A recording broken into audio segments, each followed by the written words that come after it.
And welcome, welcome, welcome. This is Peter Winnick. I'm the founder and CEO at Thought Leadership Leverage, and you're joining us on the podcast, which is Leveraging Thought Leadership.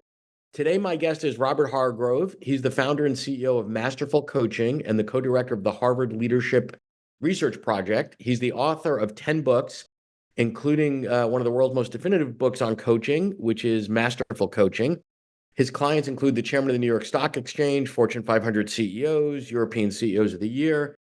He's been awarded the Medal for Distinguished Public Service, and he has led leadership weekends with over 30,000 people around the globe. So before we dive into the rest of his illustrious bio, I'd rather just talk to him because he's sitting right here. That sounds very good. Who is that guy? Yeah, I'm going to introduce you to that guy later, Robert. But so short place I'd like to start is you're not new to this world of thought leadership coaching, CEO work, et cetera, et cetera. You're not new to the world of writing books. Right. Give a sense of the changes that you've seen, let's say, from when you wrote your first or second book to where the market is today. Let's stick on the publishing side for a little bit. What's the same and what's different? Well, my wife had to go to the Apple store last week, which was a really great experience.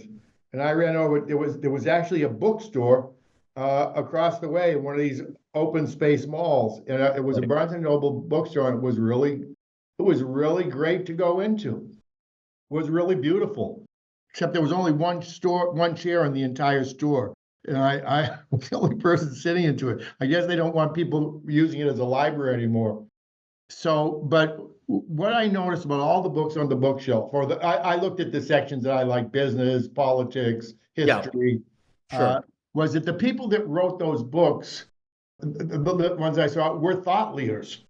There was a book by David Petraeus, the general on conflict since 1945. There was a book by Dr. Phil about how to retrieve our soul and stability in America, 10 principles. There were quite a few books like that. It was really inspiring to look through. Then I get home, and as I always do, I check my LinkedIn. Do you check your LinkedIn on a regular basis? Yeah. And I see all this, God, I hate to say it, garbage in the goddess. Like a lot of people who are taking stuff that I saw in Fortune and Forbes and Business Week 30 years ago and putting it into a cheat sheet and presenting it as something new or interesting. Absolutely no thought leadership whatsoever, just a regurgitation. So stay there for a minute. There's a bunch there that I want to push on. So one is maybe there's nothing new under the sun. I don't know if I agree with that, but you made the comment that every sort of book you saw was by a thought leader. So there's a chicken and an egg issue there, right? Like, is it because they write the great book, they're a thought leader, or because they write, they're a thought leader, they write the great book, right? Because I would argue, or I would actually agree with you, that the folks doing the cheat sheet of, Tom Peters' Search of Excellence, you probably wouldn't hold in the same regard. Maybe there is some value in the curation they're doing, but it's not original one thought. thing is, most of the people writing the cheat sheet have never heard of Tom Peters. He's like from another generation. But I think what I was trying to say was, 30 years ago, if you had to write a book, you had to a business book, you had to be a thought leader. I just happen to have this here. My book, the first edition that came out, Masterful Coaching. I was a thought leader. By the way, note to everybody else out there that's an author, always just happen to have your book handy. There's three things I'm usually missing: my book, a pen, and a business card. Exactly. But anyway, so and those of you under 40, Google business card. That's a whole. So you had to kind of be a thought leader, and the Masterful Coaching book was designed to take coaching from the world of sports to the great game of business. Because first of all, there were no executive coaches out there, and most of them that were out there were just focused on psychology. So I said, how can we use coaching to help people realize an impossible future that's equivalent to the Super Bowl or the NBA Finals? So I'm just using that as an example. So now when I go on LinkedIn, I see these cheat sheets with warmed over, refried information. That's sort of like 30% of the content, and another 30% of the content is people who are trying to market, who are marketing services to grow your LinkedIn and grow your brand.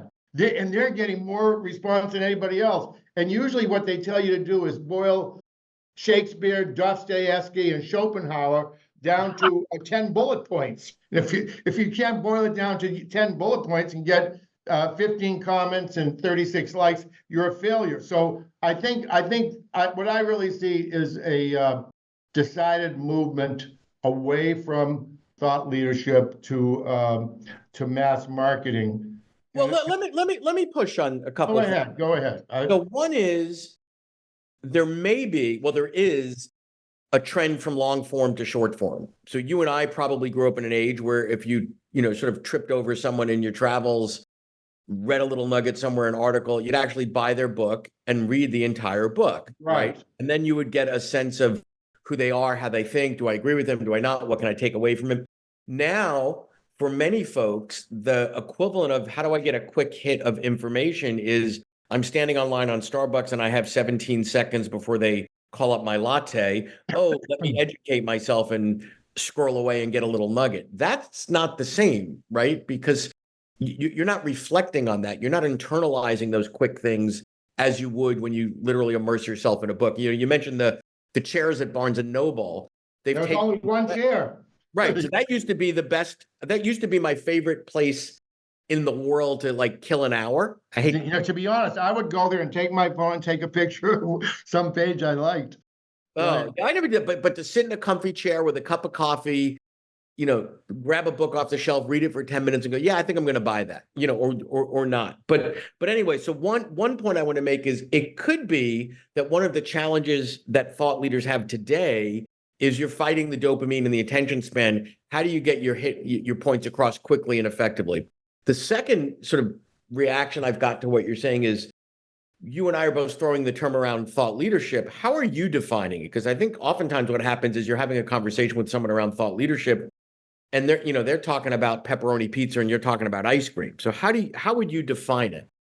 I think thought leadership has to do with presenting a big idea or 1, 2, 3, 4 big ideas that when you communicate that idea, it's eye-opening, it's brain tingling, it's paradigm shifting. Do they have to be proprietary, new, unique, your idea? I don't think it really has to be. I actually don't think it has to be original, but it has to be a little different or better than what was out there.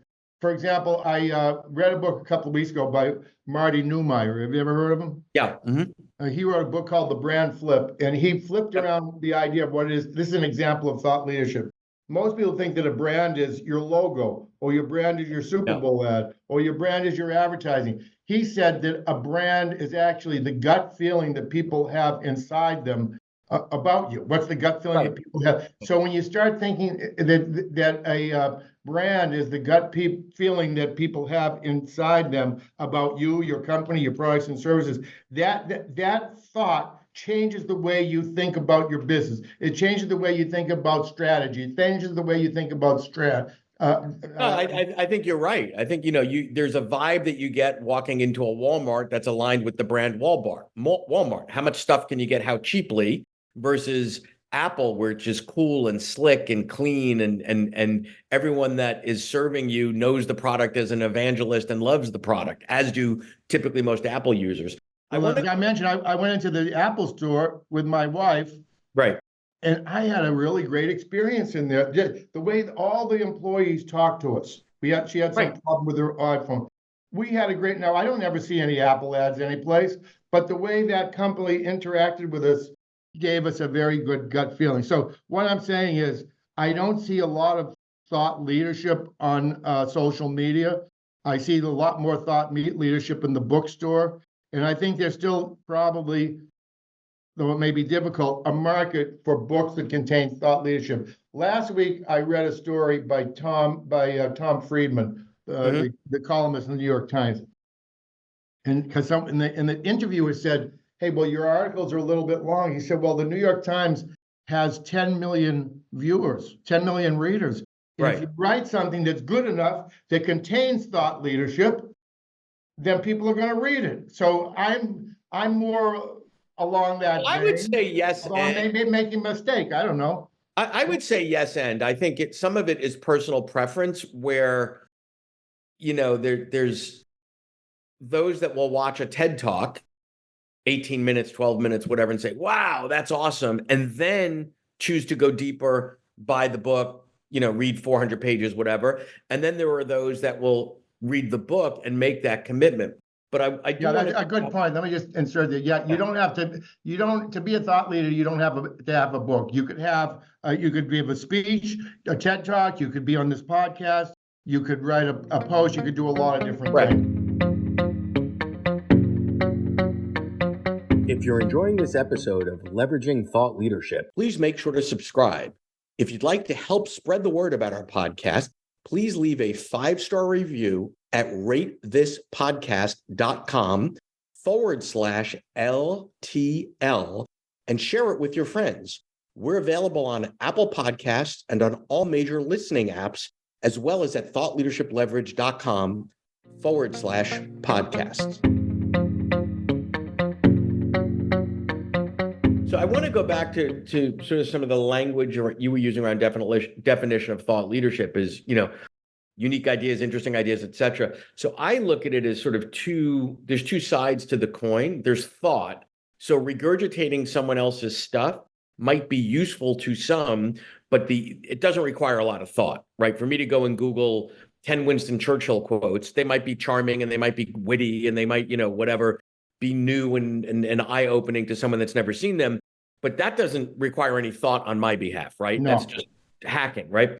And then the leadership piece, and I think this is more where you were going, is it also doesn't take any leadership or any courage. It would take more leadership for me to take some Winston Churchill quotes and say, wow, and here's where he totally got it wrong, or here's where I agree, and add something to the thinking. So it's I think that leadership piece is missing for many. Well, that's a good point you make, because I notice on social media, it's very difficult. You're not supposed to say anybody did anything wrong or anybody didn't have the right idea.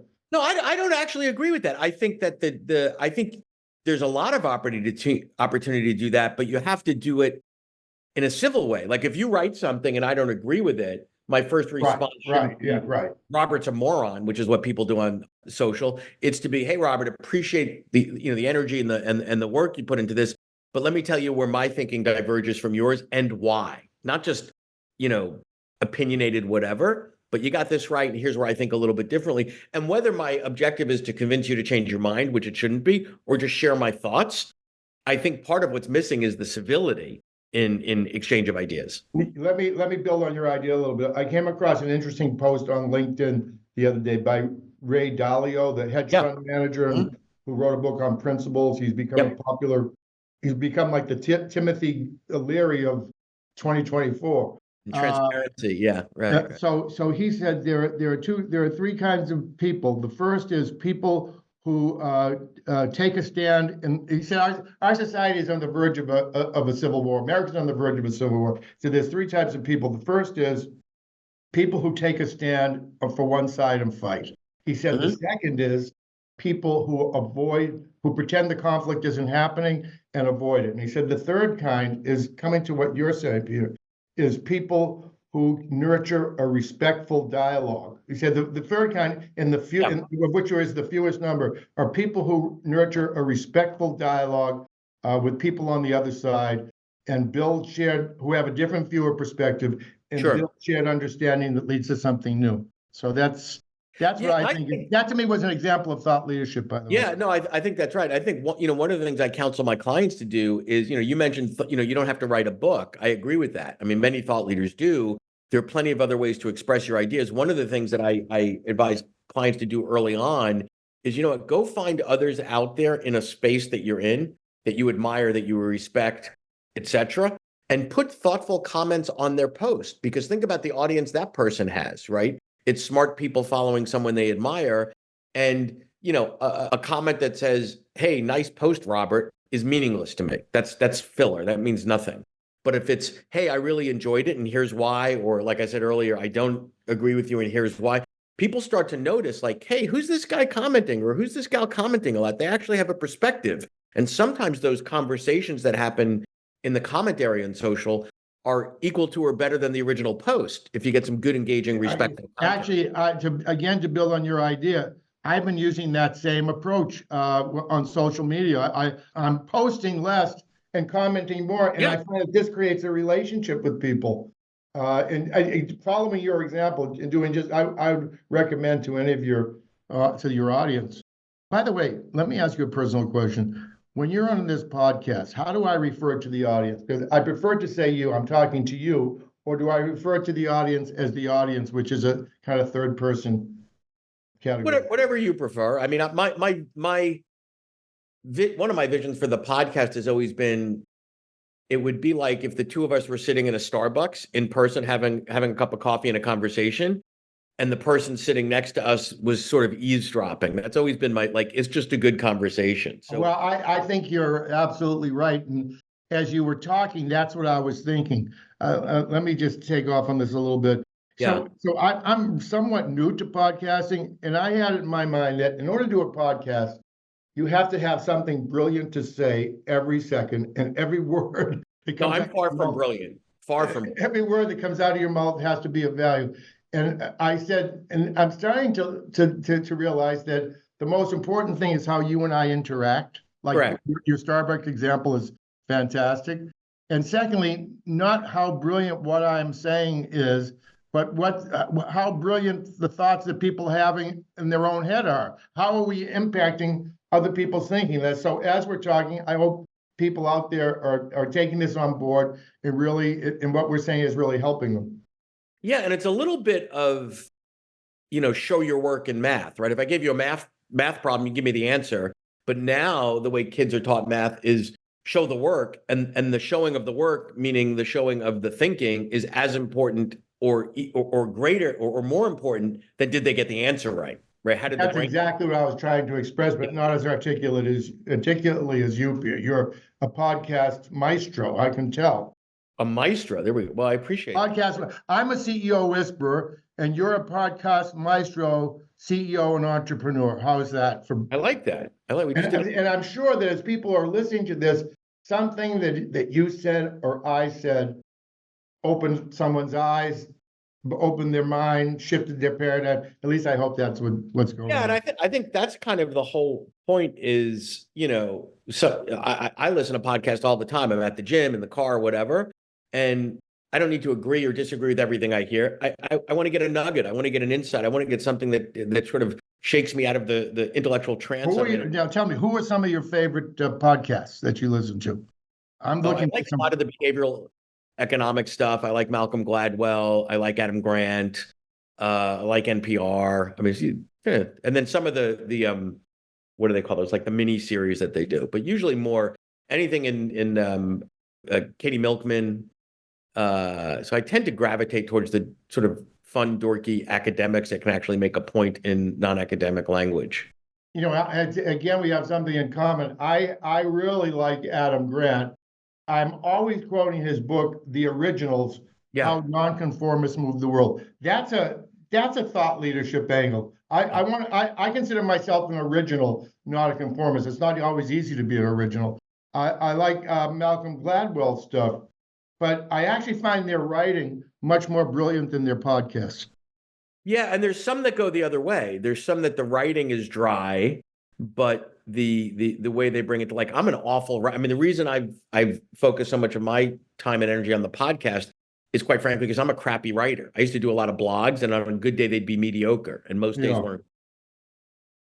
This is more Did you fun. listen to Scott Kelly? What do you? I shouldn't ask you what you feel about it, but how do you feel? I like him. I think sometimes he's overly theatrical, but I think he's really smart, and I like it, and I like the guests that he has on there. That's one of my regulars. Now, let me ask you a question. Aside from these podcasts, what are you trying to do, and how could I help you? I bet no one's asked you that.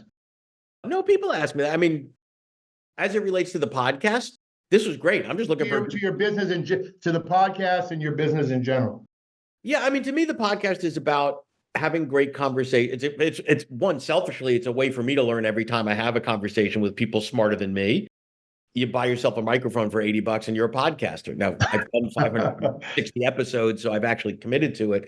So, if people learn from it, people take something away, and ultimately down the road at some point, if they need some help, then maybe they come back.